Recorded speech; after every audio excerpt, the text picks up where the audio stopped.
What's up, everybody, and welcome back to Fireside Giants. I'm your host, Anthony Rivardo, joined by my co-host, Alex Wilson. And today we're going to be talking about one free agent quarterback that we think makes a lot of sense for the New York Giants. And in fact, he's being recruited to the Giants by a very unlikely character. Yes, Jameis Winston is the player that we're going to be talking about. And Jameis Winston was at the Super Bowl media session on Monday, and he asked Saquon Barkley, of all people, where should I sign in free agency? And Saquon said, I think New York needs a quarterback. You should go to the Giants. And then continued to praise Brian Daboll. So doing a little bit of recruiting for the New York Giants, interesting as that may be. I don't know if you have a hot take about that, Alex, or whatever. My take on it is, Saquon still loves Giants fans. He just doesn't like Joe Shane probably after the whole contract negotiation, and he's still a good guy. You know, it sucks that he's on the Eagles and they're having the success and that he's even speaking at Super Bowl Media Week right now, but man, I still got respect for Saquon Barkley. How can you not? So that's the big talk of the town right now, and we want to kind of discuss Jameis Winston as a potential option for the Giants. And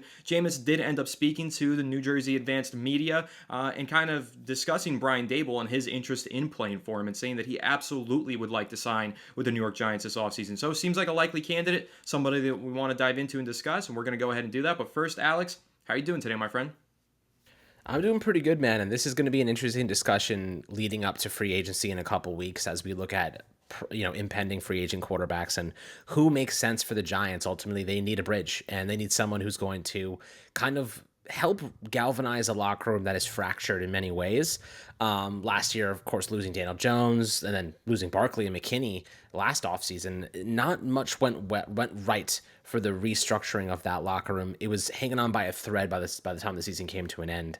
And I do think that they need another guy who's going to kind of bring some passion. He's going to bring some comedy and just energy to this unit. And ultimately, Jameis Winston kind of has all those variables. He's going to come in. He's going to give you awesome, hilarious quotes. He's going to give you plenty of stuff pregame. He's going to get you excited. He's going to have crazy games. He's going to be volatile, but that's kind of what you're expecting from a bridge. I'm not trying to spend 25 plus million on Sam Darnold. So, then you're looking at the next tier, which is Justin Fields. And Justin Fields may get 15 plus million dollars on the free agent market.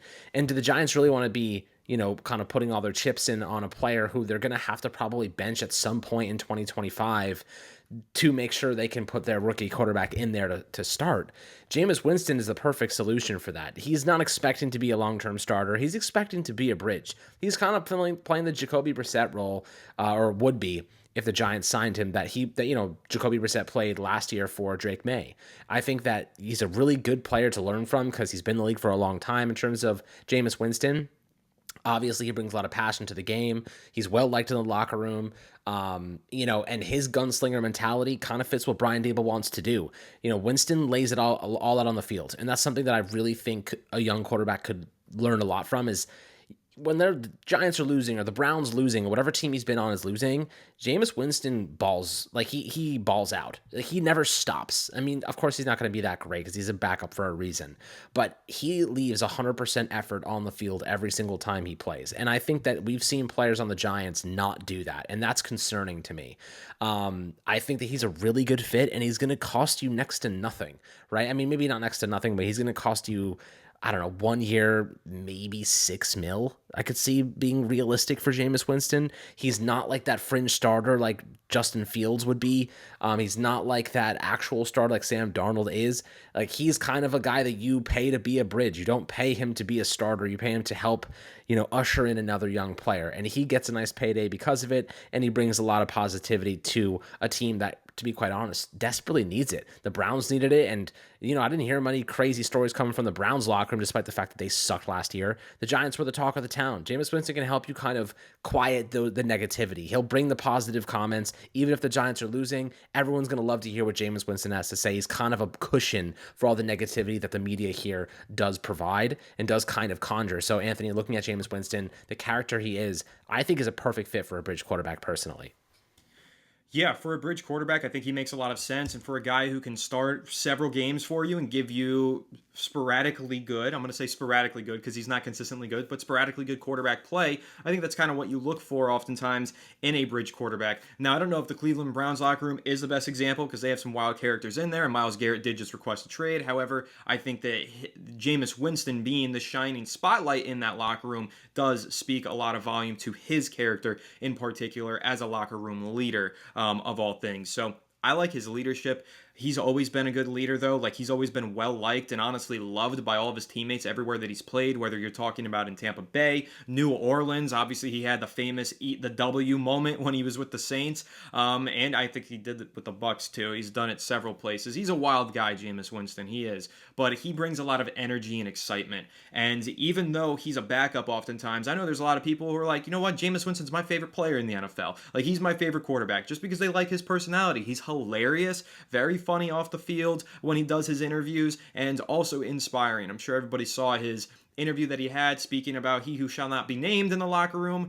I don't like to talk about that guy. I don't like that guy, but you know what? That's Jameis Winston's teammate, and he put it all to the side, and he went to bat for him and really gave an inspired speech in protection of his fellow teammate and quarterback. So there's a lot to say about Winston. There's a lot of positive to say, and there's a lot of reasons to believe that he would be the perfect plug-and-play locker room leader that the New York Giants need at the quarterback position. And I also think that his care for his teammates would go a long way in helping prepare a rookie quarterback. So when you're talking about him being a potential bridge, Alex, I think that Winston's ability to kind of take players under his wing and guide them and be a leader for them, that is important, because we always talk about how we want a rookie to come in here and have somebody set a good example for him and show him the ropes and protect him from getting on the field too soon. Winston does all those things. Like, he can start games for you and keep your team at least competitive. Maybe you're still losing because he's throwing some deadly interceptions, but at least the team is competing and hitting on big explosive plays. And I think Malik Neighbors could absolutely appreciate that.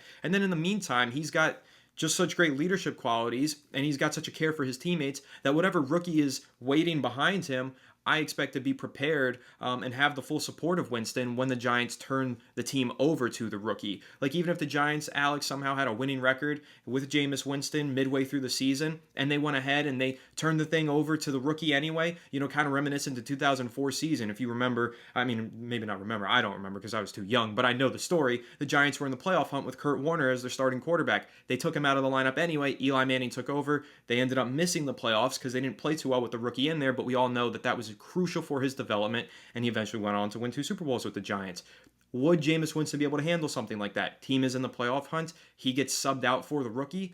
Yes, I think that he would be able to handle that. In fact, I think there's a very few number of quarterbacks that would be okay with being subbed out in the middle or from the starting lineup in the middle of the playoff hunt portion of the season. But I think that Winston, if it were to be him, something like that happened to him, I think that he would say, you know what, this is his team now, and I'm going to fully support my teammate. And again, I think that's a rare quality to find in a quarterback who has that selflessness and that ability to support his teammates through everything, even at the expense of himself. Because realistically, he knows that he's not here to be a long-term starter. If he signs here, it's to help get that rookie quarterback ready and compete in the meantime. So again, just kind of speaking volumes to Jameis Winston's character. We'll talk a little bit more about his performance and, you know, the potential drawbacks of signing Jameis Winston, Alex. But again, I really do believe that if the Giants were in the playoff hunt and they took Winston out of lineup for a rookie and they started losing games, I think Winston would stand right by that rookie and support him. And I think that's a very valuable trait. Yeah, I mean, the best way to put it is he's not going to cause a ruckus when the going gets tough. You know, if the Giants decide this is the right time to turn the page over, to give this job to somebody else, you know, whatever it might be, Jameis Winston's not going to sit there and pout about it. He's gonna do what he was paid to do, and the Giants are going to tell him very clearly when he's signed, you're going to start immediately, but if there's a chance for us to make that transition, we feel the time is right, we're going to turn it over to a rookie, and when you want, and we're paying you to be there to support him in this process. And I don't think that Jameis Winston is an idiot. I don't think he thinks that he has this long, successful career rebounding from, you know, what he's already been through to becoming a legitimate starter in the NFL. I think he knows where his talent stands at this point, and his talent is best utilized as a bridge. And I think he can understand that. I think the Giants are going to sell him that bill of goods. And, you know, I do believe that he is capable of performing at a level that's at least competent. Now, keep in mind, you know, this is a player that is extremely volatile. He's extremely risky. This past season, he played 1, 2, 3, 4, 5, 6, 7, 8, 9 games, had 121 yards, 13 touchdowns, and 12 interceptions. The last 3 games of the season that he played, it was not good. He threw 8 interceptions. It was a lot. So, you know, when you're looking at it, though, The truth is that he's trying to get this Cleveland team that can't score points back into games because their offensive line was extremely injured. They had nobody there. They were dealing with some major issues. Nick Chubb was, obviously not the same Nick Chubb that they've had in recent years because of the injury. They were trying to get the most out of Jerry Jeudy, and you want to know something? Jameis Winston got a lot out of Jerry Jeudy. He actually, you could argue, revitalized his career. He can maximize the WR1, and why can he do that? Because he's going to feed the ball. He wants to throw. He can extend plays. He keeps his eyes downfield. If anything, Malik Neighbors is going to love Jameis Winston more than any quarterback he's had up to this point. So I do think that that's a huge benefit for the Giants. That volatility, that's what you're paying for. You're not paying for, and people are like, oh, don't sign Jameis Winston. He's not that good. Guys, we're not signing a starter. We're signing a bridge. There's a big difference between a starting caliber NFL quarterback that's going to lead you to win games and a bridge quarterback who's there to help usher in a rookie. Two totally different situations. Darnold is the starter. You're going to have to pay $30 million per season for, and you're already paying $20 million in Daniel Jones, so you can basically say it's a $50 million expenditure if you go sign Darnold. It's going to be a multi-year deal. If you want to set yourself back, that's the direction you go in. Because Sam Darnold is good, but he's not gonna resurrect this Giants team. He's not God, and he's not Patrick Mahomes. He's Sam Darnold that walked into a Vikings team that had a tremendous supporting cast, a great coaching staff, an up-and-coming defense, and put it all together, right? That is not what the Giants have right now. The Giants need to be very cautious, very careful, and build for the future. Jameis Winston is a key component in building for the future, in my opinion. and Anthony, tell me about the volatility of his. Like, what do you think about the people that will say, well, Jameis Winston's going to throw interceptions. He's gonna lose you games. He's going to be erratic. Yeah, I don't give a crap because that's what you're paying for. And the Giants need someone that's going to take chances, not hold the ball forever and take sacks. That's kind of how I foresee the future going, at least this upcoming season. Well, you say he's erratic. I mean, this is Mr. 30 for 30. 30 touchdowns, 30 picks in the same season. That's just, very rare. Let's call that rare. 30 interceptions in a single season. Obviously, that was all the way back in 2019. But I think that Jameis, listen, what did I say all season, Alex? I'm sick and tired of watching Giants quarterbacks refuse to throw interceptions, be too afraid to push the ball downfield because they don't want to turn the ball over. I get it. The margin for error is very thin on the New York Giants. The defense wasn't good enough to get stops and turn the ball over. I understand all of the different variables, but at the end of the day, watching these quarterbacks stand back there, hold on to the ball, take sacks. For example, when Daniel Jones took that sack on that flea flicker play on 3rd and 2, he had two men wide open downfield and he ate the ball. He just took the sack anyway. I hate watching plays like that. Throw the ball up. Sure, maybe you're under pressure. Maybe it gets picked. Maybe it turns into a touchdown. You don't know until you take the chance, and the Giants just simply didn't take enough chances last year because the quarterbacks played way too conservatively. One thing about Jameis Winston, he won't play it conservatively. He will push it downfield. Malik Neighbors is downfield and he's got single coverage. That ball is going back shoulder and he's going to give his wide receiver a chance to make plays. Doesn't care if it's 4th and 1. Doesn't care if it's 3rd and 2. He's still going to throw it 30 yards downfield and create explosive plays, or at least try to. And I think that's something that the New York Giants have been desperately missing. And I think it's something that they should absolutely welcome. And yes, you're going to get interceptions as a part of it. But man, I watched Eli Manning have a storied, hopefully first ballot Hall of Fame career and win 2 Super Bowls. And he led the NFL in interceptions 3 times in his career. For the past 5 years or 6 years, all I've heard is, oh, well, at least Daniel Jones is cutting the turnover numbers down. He wasn't scoring fucking touchdowns. It didn't matter. The Giants weren't putting up points. If you're not scoring touchdowns, I don't care about how low your interception rate is. I want to see the ball get in the goddamn end zone. Jameis Winston will at least try to push the ball into the end zone. The 13-12 touchdown to interception ratio that he had last year was not impressive. That is not a good ratio. It's 1 for 1 basically. But you know what? Screw it. That's 13 touchdowns and 7 starts on a lowly Browns team.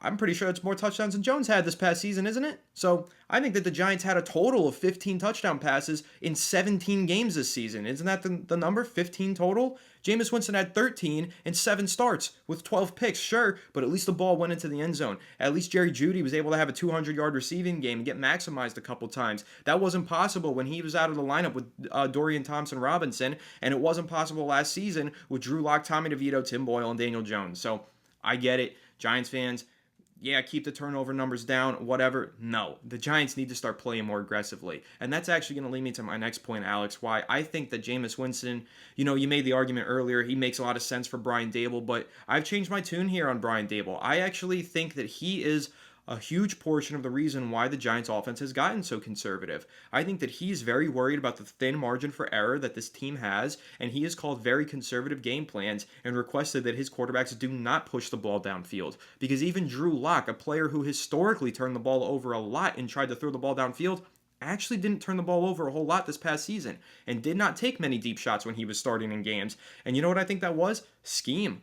We always talked about it. Oh, Brian Dable coached Josh Allen and he made him throw the ball downfield a lot. He called a lot of deep shots. I haven't seen him call that many deep shots. I watch all 22. I pay really close attention to these games. To me, he's been running a very shallow West Coast quick passing offense that gets the ball out of the quarterback's hands quickly and creates high percentage completions so that they don't turn the ball over. So I am a little bit concerned when we project some of these quarterbacks into Dable's system because honestly, I think we're all kind of misconstruing what Dable's system truly is at this point, Alex. Yes, at one point with Josh Allen, it was a run and gun, throw the ball downfield, gunslinger mentality offense. But for the last 3 years with Daniel Jones and Tim Boyle and all these other guys, it has not been that offense that we saw in Buffalo. It has been a run first, conservative passing attack, and a West Coast style offense. That's what it's truly been, and that's what concerns me here. In theory, Jameis and his gunslinger mentality makes a lot of sense from what we saw based on what Brian Dable did in Buffalo. But for the last 4 years, and I understand that obviously Dable was kind of handcuffed to his quarterback, so he couldn't call the normal offense that he wanted. But even in some of those games where what is there to lose? Why are we not throwing the ball downfield? And Dable still wouldn't call those shots to throw the ball downfield, and the Giants quarterbacks were still playing conservatively. We placed a lot of blame on the quarterbacks, but I do think that an element of it was Brian Dable's play calling and tendency to lean on more of the conservative side. So I actually do wonder if Jameis Winston would be that perfect fit with Brian Dable with all of that in mind and considered while watching him over the last 3 years call a very conservative offense for back-to-back-to-back seasons. So what's your take on that, Alex? I know that we've often said Dable wants to be aggressive. He wants to do this and that, but he actually has proven the opposite over the last couple of years. And I'm wondering if you feel the same as me, where maybe we've misevaluated Dable here and maybe he isn't as aggressive as we thought. So here's my personal opinion on it, and I think that his strategy and style has certainly changed based on what he's had to work with, but I don't think that erases what he's done in the past. I think he's adjusting to what the talent around him is. And let's be quite honest, guys, the talent around him is not much. Daniel Jones was not doing much for him. Tommy DeVito wasn't doing much. Drew Luck wasn't doing much. They literally just couldn't afford to play explosive downfield offense. The offensive line couldn't hold up. Their quarterbacks couldn't make it accurate throws. Didn't have enough receiving talent. Like, they just could not operate at that capacity. So, while I do think his style has changed, I don't think that's necessarily the style he wants to run. I think he wants to be more explosive and aggressive, and I think he just doesn't have the talent and the personnel to actually execute it. So, with that being said, Winston allows him to be a little bit more aggressive because Winston's going to take those shots. He wants to take those shots. The question is the offensive line going to hold up, and can he add more receiving talent to adequately provide playmakers, right? Neighbors, everyone now knows Neighbors is their offense. Neighbors is going to be the guy that gets fed. Darius Slayton's gone. Jalen Hyatt, they seemingly don't trust. They like Theo Johnson, but he also is coming off an injury at the end of the season. They need to go get another receiver, a guy that can, add some pace and some playmaking to the equation. I actually like Hollywood Brown for that role. I think he's going to be more so affordable. I think that he should be one of maybe two guys that we bring in. I wouldn't hate like a Hollywood Brown and a Josh Palmer signings. Like those, both guys are young. Hollywood's coming off an injury. He can offer you pace and playmaking qualities, and Josh Palmer's a very underrated, solid slot receiver who can, compete with Wandale and do some stuff inside and out. Of course, these guys are like, these aren't the T. Higgins of the world, right? These are like, kind of tiny needle. They move the needle a little bit, but they're not going to change your offense. I do think that they're very good complements. I told you guys I like DeAndre Hopkins as a nice WR2. He can obviously do a lot of the dirty work for you, but the Giants want Neighbors to do the dirty work. They want him to be the guy that catches all these short stuff and does a lot of like yak stuff. Like, they want more explosive stuff downfield. Like, they can play off of Neighbors. They can use the Neighbors as a decoy at times and then have guys with pace and speed expose other parts of the field. So, this is a situation where I kind of get the sense that I think that Dable wants to go back to what his strengths are, and it's an explosive offense. Maybe a balance. Maybe it is a West Coast style with explosive schematics incorporated. But I don't think they want to just be a dink and dunk offense because you don't have Patrick Mahomes. You don't have an elite quarterback of that nature. And I know Shedeur Sanders fits that bill quite nicely, But I think that if you don't have Mahomes, that style doesn't always translate to championships. I know you're a proponent of saying like that style has actually had success in the playoffs and absolutely does. I think there has to be balance though. You've got to be able to be explosive, make plays in big moments, but also have a very efficient and productive offense that relies heavily on high probability throws. Which is why we do believe the interest in Shedeur Sanders is real because they do want to be accurate in the shorter portions of the field, and Sanders is extraordinarily accurate there. It just boils down to, can he adjust? Can he get used to the pace and strength and kind of overall talent levels of the NFL coming from Colorado? That's going to be the big question. And it's going to be a wait and see because I can't give you an answer on that one right now.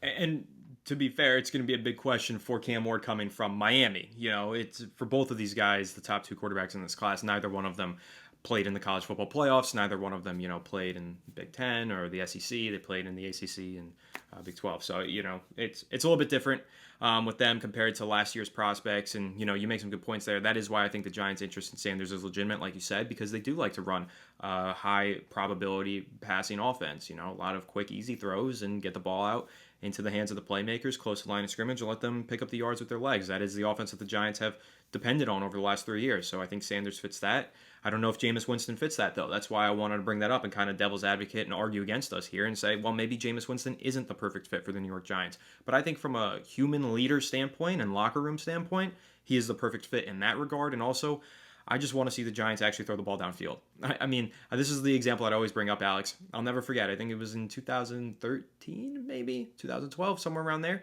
Eli Manning versus the Seattle Seahawks. This is when the Seahawks were the Legion of Boom Seahawks. I think this was from 3rd and 10, his own 20-yard line. Drops back the pass, steps up, throws it downfield, just moonballs this thing. It's double coverage. Who's in coverage? No other than Richard Sherman and Cam Chancellor, arguably the two best defensive backs in the game at the time. Ball bounces around twice. Victor Cruz ends up one-handing it, goes to the house for 80 yards.